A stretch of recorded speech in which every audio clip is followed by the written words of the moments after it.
It's Thursday, August 7th. Kalin here in the Weather Center with an update on conditions around the Maritime region. There has been a high haze and some wildfire smoke that has returned to parts of the Maritimes today. It moved north to south over the Gulf of St. Lawrence, high enough that it's not really impacting air quality, but more of this haze is expected to be around in the coming days, including into the upcoming weekend.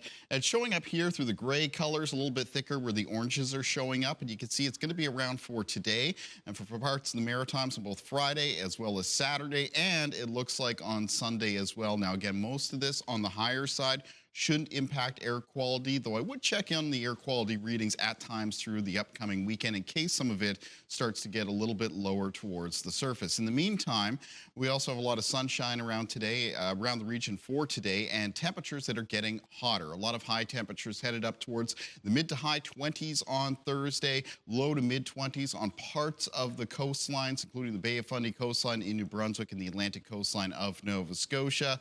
A little bit later on this evening, aside from that thin high haze, we're looking at fairly clear conditions. Temperatures later this evening falling into a range around the high teens into the low 20s, and the overnight low temperatures a little bit warmer than the past couple of nights in a lot of cases, between around 9 and 15 degrees. All right, taking a look at the forecast for Friday, high pressure still in place.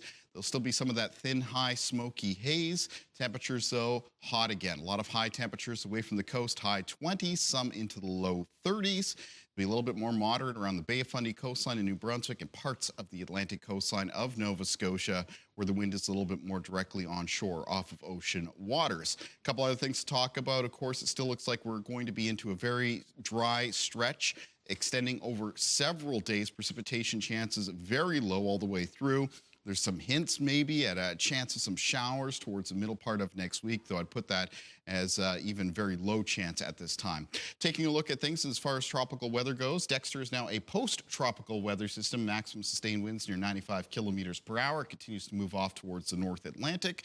There are still a couple of other spots in the Atlantic being monitored for possible development over the next 7 days, although it's now a very, very low chance with that area of low pressure that was being monitored just off the southeastern United States seaboard, and still a higher chance, 60% chance for an area that's making its way across southeastern parts of the Atlantic right now. But even in the long-range forecast, it doesn't look like either of these weather systems would pose any imminent risk for inclement weather conditions here in the Maritimes. You can get news and weather updates anytime at ctvnewsatlantic.ca.